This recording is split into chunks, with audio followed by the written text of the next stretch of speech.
सावित्री सावित्री सावित्री, या देशाची तू सुकन्या, या मातीची आण, आई सावित्री स्त्री जातीचा तूच खरा सन्मान. वर्षा मागून सरली वर्षे, दुःख न पडले मागे, परंपरेने विणले होते आयुष्याचे धागे. सावित्री सावित्री सावित्री,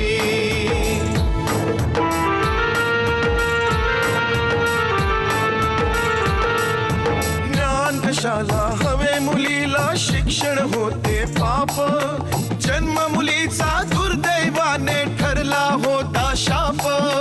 अज्ञानाच्या अंधाराला तूच दिले आव्हान, आई सावित्री स्त्री जातीचा तूच खरा सन्मान. सावित्री सावित्री सावित्री, सावित्री सावित्री सावित्री. सत्य तर हे आहे की तुला मुलीला कुशीत घेऊन तिचे लाड करायचे होते, तिला डोळे भरून पाहायचं होतं, तिच्याशी खेळायचं होतं. पाटील दादाची मुलगी आपल्यासाठी शुभशकुनी आहे. आपण त्या कन्येच्या बारशाला जाणार नाही आणि तिला आशीर्वाद सुद्धा देणार नाही. जर त्या कन्येला आमचा म्हणजे भूदेवतेचा आशीर्वाद मिळाला नाही तर तिचं बारसं सफळ कसं होईल, आणि जर बारसं सफळ झालं नाही तर ती कशी सफळ होईल. आई, मी तुझी प्रत्येक आज्ञा मानायला तयार आहे, फक्त एक आज्ञा सोडून. मुलीची गोष्ट सोडून, हो ना? आणि तू याचसाठी आलायस? आई, मुलीला कोणी आत्या तर नाहीये, मग तुझ्याशिवाय तिचं नाव कोण ठेवणार? माहित नाही, पण तुला चांगलंच माहितीये मी नाही करणार. आणि हे तुला माहित असून सुद्धा तू इथे आलायस? आई, तू का समजून घेत नाहीयेस? पाहुणे यायला सुद्धा सुरुवात झालीये. त्यांना आमंत्रण सुद्धा तूच धाडलंयस, होय ना? आई, पण ते फक्त माझे पाहुणे आहेत का? तुझे सुद्धा आहेत, या घराचे आहेत. असतील, पण मी त्या मुलीचा ना कधी चेहरा बघणार आहे आणि ना तिचं नामकरण करणार आहे.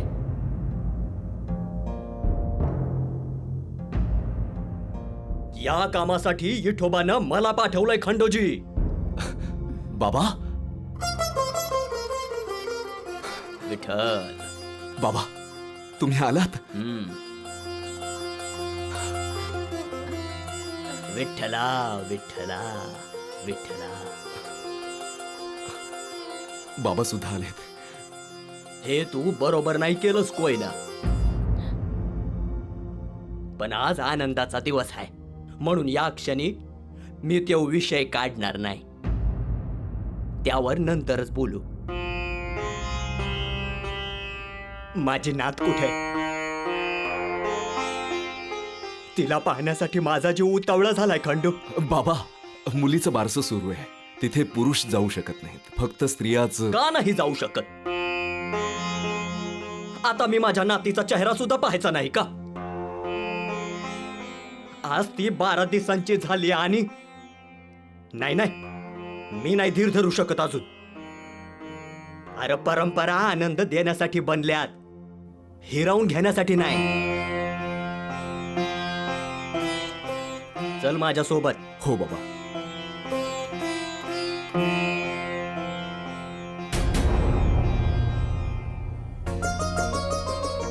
विठ्ठल विठ्ठल विठ्ठल, आधी मला सांग, मुलगी दिसायला कशी? बाबा, सगळे म्हणतात मुलगी दिसायला खूप सुंदर आहे. असं? आता तर माझं मन तिला बघण्यासाठी अधिकच उतावळं झालंय. पण बाबा, तुम्ही तर श्रावणानंतर येणार होतात ना? वय, पण मला माझ्या विठ्ठलाने इथं पाठवलं. काय? माऊलीने तुम्हाला दर्शन दिलं? वय, आणि मुलगी खूपच भाग्यशाली असल्याचं सांगितलं. ती आपल्यासाठी देवाचा प्रसाद आहे खंडू. ती आपल्या सर्वांच्या भल्यासाठी आली बघ, आणि म्हणूनच विठ्ठलानं स्वतः मला दर्शन दिलंय बघ. बाबा, माझा तर विश्वासच बसत नाहीये की मला सगळं काही ते सांगा ना बाबा. हे समज आपल्या श्रद्धेचं फळ आहे खंडू, जे आपल्याला मिळालं आहे. ज्या दिवशी मी वारकऱ्यांसोबत पंढरपूरला पोहोचलो त्याच रात्री विठोबा माऊली माझ्या स्वप्नात आले.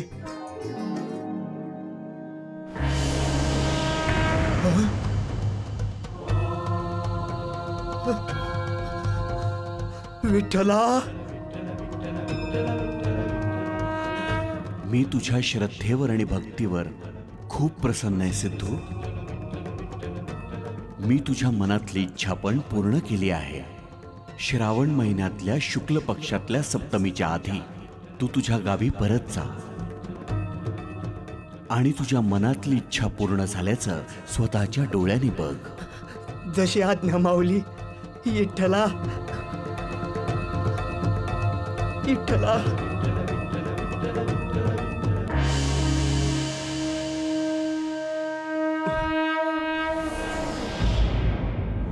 विठ्ठला विठ्ठला. आणि त्या क्षणी मी तिथून घरी निघालो. इटू माऊलीने जणू मला पंख दिले होते. मी तर उडत होतो. न थकवा न तहान न भूक. मी कधी नायगावला आलो मला कळलं सुद्धा नाही बघ. बाबा, ही गोष्ट तुम्ही आईला सुद्धा सांगा ना. या मुलीविषयीच्या तिच्या सगळ्या शंका क्षणात दूर होतील आणि ती सुद्धा आपल्यासोबत या आनंदात सहभागी होईल. बाबा, तिच्याशिवाय हा आनंद अपूर्ण आहे. नाही खंडू, तुझ्या आईचे विचार इतक्या लवकर नाही बदलणार बघ. एकदा तिनं मनात कोणताही निर्धार केला की मोठ्या मुश्किलीनं तिच्या मनातून ती गोष्ट जाते. पण एक दिवस तुझी आई आपल्या नातीचा स्वीकार नक्कीच करील बघ. ती जाऊ दे, आधी मला माझ्या मुलीला भेटू दे. तुला कल्पना नाही तिला बघण्यासाठी माझं मन किती आसुसलंय बघ. चला बाबा, चला. विठ्ठल विठ्ठल विठ्ठल विठ्ठल विठ्ठल विठ्ठल विठ्ठल. ऐका ऐका ऐका आपली मुलगी खूपच भाग्यशाली आहे. तिच्या पायगुणामुळं तिचे आजोबा पंढरपुराहून परत आले आहेत. बाबा आले वय तुझे आजोबा आले. विठ्ठल विठ्ठल विठ्ठल विठ्ठल. बाबा नाही नाही, उठू नका. आज माझा आशीर्वाद फक्त माझ्या नातीसाठीच आहे.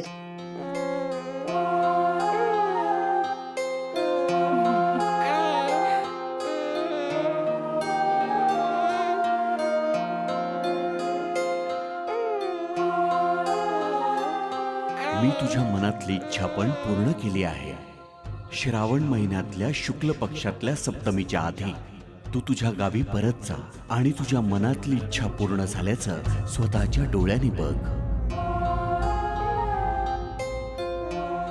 देवा, विठ्ठलाचा महिमा अपरंपार आहे. या आपण सगळी मिळून विठू माऊलीचं भजन गाऊया. विठ्ठल विठ्ठल जय हरी विठ्ठल. विठ्ठल विठ्ठल जय हरी विठ्ठल. विठ्ठल विठ्ठल जय हरी विठ्ठल. विठ्ठल विठ्ठल जय हरी विठ्ठल. विठ्ठल विठ्ठल जय हरी विठ्ठल. विठ्ठल विठ्ठल जय हरी विठ्ठल. विठ्ठल विठ्ठल जय हरी विठ्ठल. विठ्ठल विठ्ठल जय हरी विठ्ठल. विठ्ठल विठ्ठल जय हरी विठ्ठल. विठ्ठल विठ्ठल जय हरी विठ्ठल. विठ्ठल विठ्ठल.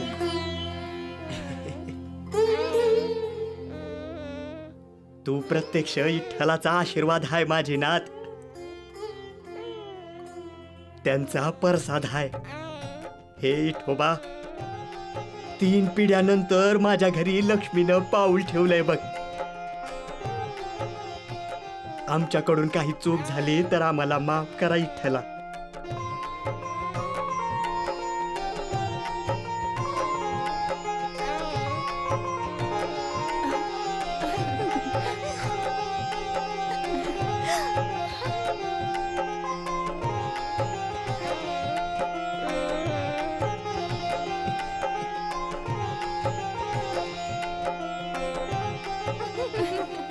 अनुसया, मी हिचं नाव ठरवलं आहे. आता तूच हिची आत्या बनून तुझ्या प्रेमाने हिचं नामकरण करून टाक. आम्ही हा. ये. सावित्री.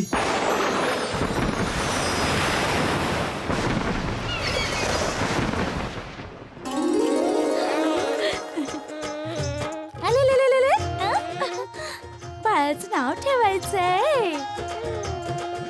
आलेले ओ सावित्री. सावित्री सावित्री. आजपासून आपण सगळे हिला सावित्री म्हणूया. सावित्री. काय म्हणूया? सावित्री. याआधी इतिहासात एक सावित्री होऊन गेली जिनं स्वतःच्या पतीच्या प्राणाचं रक्षण केलं होतं. स्वतःच्या संकल्पाच्या बळावर तिने त्या यमराजाला झुकवलं होतं. म्हणून मी विठोबा माऊलीला प्रार्थना करतो की आपल्या सावित्रीला सुद्धा तसंच साहस दे, संकल्प दे.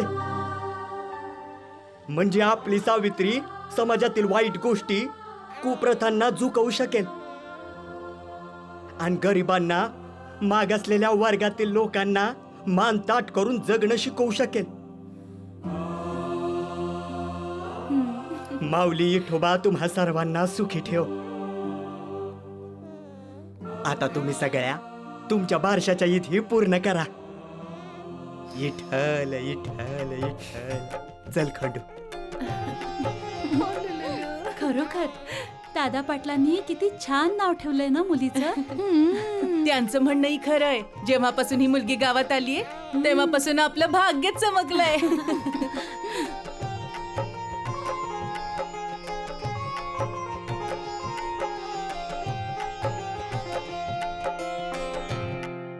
आम्ही तर सर्वांना आमंत्रित केलं होतं बाबा, परंतु पंतोजी आणि सवर्णांनी आपल्या निमंत्रणाचा स्वीकार केला नाही. खरं तर माणूस तेच करतो जे त्याला शक्य असतं. सवर्णांनी सुद्धा तेच केलं बघ. पण त्यांना एक गोष्ट माहित नाही की आपल्या मुलीचं भविष्य त्यांच्या हातात नाही, विठोबाच्या हातात आहे. तू निराश नग होऊस बर का. त्यांनी आपलं निमंत्रण नाही तर देवाचा पारसाद नाकारला आहे. कमनशिबी आहेत ते. तुम्ही अगदी बरोबर बोलताय बाबा, पण शास्त्रात लिहिलंय की देवांना नैवेद्य दाखवल्यानंतर सर्वात आधी भूदेवतांना नैवेद्य अर्पित केला पाहिजे. आता पंतोजी तर येणार नाहीत. जर तुमची आज्ञा असेल तर नैवेद्य अर्पित करण्यासाठी मी त्यांच्या वाड्यावर जाऊ का? तू बरोबर बोलतो आहेस, पण तिथं जाणं योग्य ठरेल का? तू इतका प्रयत्न करतो आहेस, हा या गोष्टीचा पुरावा नाही का की तुला खरंच त्यांना बोलवायचं होतं आणि आपला देव हे पाहत नाही का? खंडू, तू हे चांगलं वाईट धर्म अधर्माविषयी जे विचार करतोस ते विचार आपल्या सावित्रीला शिकव. तुझे सगळे चांगले गुण तिला दे. अनेक पिढ्यानंतर आपल्या घरात मुलीचा जन्म झाला आहे. माझी इच्छा आहे आपल्या सावित्रीवर असे चांगले संस्कार व्हावेत की तिची कीर्ती दूरपर्यंत जावी. बाबा, माझ्या आधी हे काम तुम्हालाच करायचंय. सावित्रीला मार्गदर्शन तुम्हीच करायचंय. नाही नाही खंडू, हे काम तुलाच करावं लागन. माझं काय, मला कधीही जावं लागन बघ. तुम्ही परत कुठे जाणार आहात का? चारधाम यात्रा? नाही, एक धाम यात्रा. ती यात्रा. बाबा, तुम्ही हे काय बोलता? अजून तुम्हाला आमच्या सोबत राहायचंय, सावित्रीवर संस्कार करायचे. पण तिथं तर जावंच लागणार ना खंडू. हे जीवनाचं अंतिम सत्य आहे. आणि मी अजून किती दिवस जगणार आहे? जेवढं आयुष्य जगायचं होतं ते जगलोय. देवाकडे जे मागितलं होतं ते मिळालंय. जे नाही मागितलं ते सुद्धा त्यानं दिलं. जगातली सगळी सुख दिली बघ. मग आता हे माझं कर्तव्य नाही का की त्याच्या आज्ञाचा हसत हसत स्वीकार करू? अरे येड्या, तू तर खरंच उदास झालास बघ. जसं काय मी आजच निघालो आहे.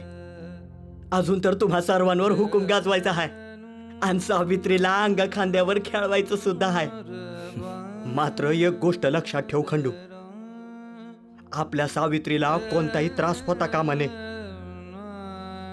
ती विठ्ठलाचा प्रसाद आहे. जर ती दुःखी झाली तर विठोबा पण दुःखी होईल बघ. माझी ही इच्छा पूर्ण करशील ना?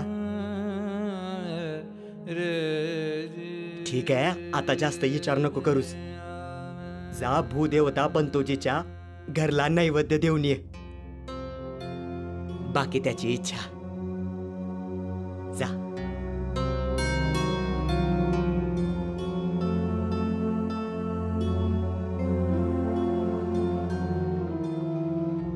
इठल इठल इठल इठल इठल. ओम श्री गणपतेय नमः. ओम श्री गणपतेय नमः. ओम श्री गणपतेय नमः.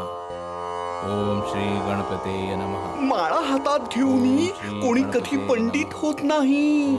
ज्याच्या मनात प्रेम आहे तोच खरा भक्त होय. वा वा वा वा, तुम्ही तर एका ओवीत भक्तीची सगळी परिभाषाच सांगून टाकली. धन्य आहात भाऊ तुम्ही, धन्य आहात.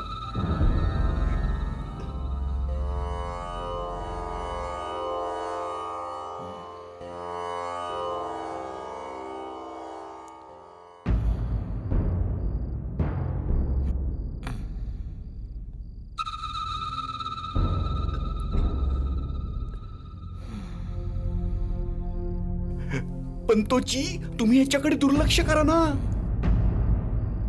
तुम्ही तुमचा क्रोध त्या व्यक्तीसाठी राखून ठेवा जी आपली अवज्ञा करीत आहे. असा कोण आहे ज्यांच्यात आमच्या आज्ञेचं भंग करण्याची हिंमत आहे, आमच्या इच्छेच्या विरुद्ध जाण्याचं धाडस करू शकतो? तुमचे आपलेच स्वकीय. आणि कदाचित त्यांच्यावर तुम्ही रागावू सुद्धा शकणार नाही. कोड्यात बोलू नका छाबूराव, स्पष्टपणे सांगा. पंतोजी, मी भागीरथी माईंविषयी बोलतोय.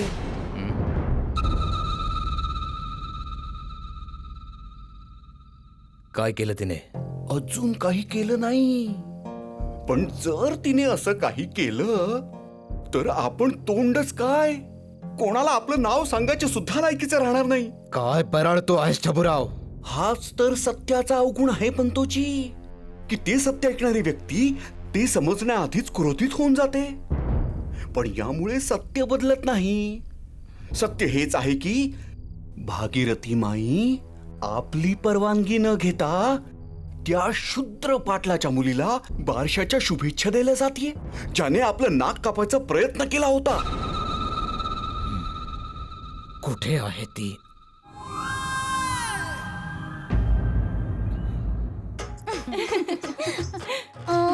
नाही नाही, आधी सावित्रीचं पूर्ण नाव सांगा. हा सांगा की. वहिनी, पूर्ण नाव सांगता येईल ना? नावासोबत मुलीच्या बाबांचं सुद्धा नाव घ्यावं लागतं. हे घ्या, आता लग्नाला इतकी वर्षही नाही झाली आणि नाव पण विसरल्या. आता असं तर नाही ना की आमच्या पाटील दादांवरून मनच उडलंय. वहिनी, आता नाव सांगूनच टाका, नाहीतर पूर्ण प्रवचन ऐकावं लागल. माझ्याच्याने नाही होणार. नाही? प्रयत्न तर करा. एखाद दुसरा अक्षर विसरलं तर आम्ही आठवण करून देऊ की. होय, आम्ही आठवण करून देऊ. नाव तर घ्यावंच लागल वहिनी, नाहीतर सावित्री नाही मिळायची. सावित्री नाही मिळाली तर कशा राहाल? आणि सावित्रीच्या नावाशिवाय सावित्री नाही मिळणार. सांगा वहिनी. इतक्या तर तुम्ही तवा पण नाही लाजल्या असणार जेव्हा पहिल्यांदा खंडोजींना बघितलं. वहिनी, आता तुमच्या सोबत आमच्या सुद्धा इब्रतीचा प्रश्न आहे. गावच्या पाटलाची पत्नी आमची वहिनी साधं मुलीचं नाव सुद्धा घेऊ शकत नाही का? तू काय पण म्हण, पण मोठ्या सुनबाईंमध्ये इतकी हिंमत कुठं? हिम्मत नाही वहिनी, आता तर तुम्हाला नाव घ्यावंच लागेल. प्रश्न इब्रतीचा आहे. भागीरथी, तिथेच थांब. भागीरथी, भागीरथी माई थांबा, पंतोजी तुम्हाला बोलावतायत. माझ्याकडे वेळ नाहीये. जेव्हा असेल तेव्हाच ऐकेन. कुठे निघालीस? पाटलांच्या मुलीला आशीर्वाद द्यायला. अच्छा, कोणाच्या आज्ञेने? परवानगीची गरज तेव्हाच असते जेव्हा आपल्या कार्यावर संदेह असतो. मी तर शुभ कार्यासाठी जातीये. हे शुभ नाही अशुभ आहे. नाही गावचं शुभ अशुभ सत्य असत्य आम्ही निश्चित करतो. सगळे मानतात, तुला सुद्धा मानावं लागेल. तुमच्या बोलण्याने आणि माझ्या मानण्याने सत्य तर नाही बदलणार ना भाऊ. बदलतं आणि बदलणार. सदाशिव पंतांचं वचन अंतिम सत्य आहे, कळलं तुला? अंतिम सत्य.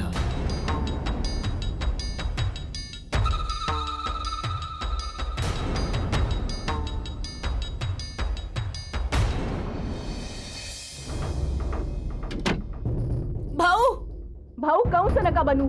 ईश्वराला घाबरा भाऊ, घाबरा. आता तर तू फक्त मलाच घाबर, कारण आता तुला इथेच मरायचंय.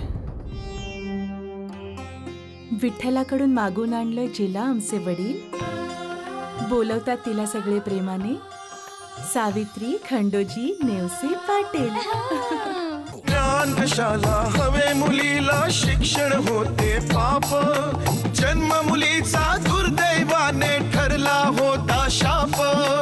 अज्ञानाच्या अंधाराला तूच दिले आव्हान, आई सावित्री स्त्री जातीचा तूच खरा सन्मान. सावित्री सावित्री सावित्री सावित्री सावित्री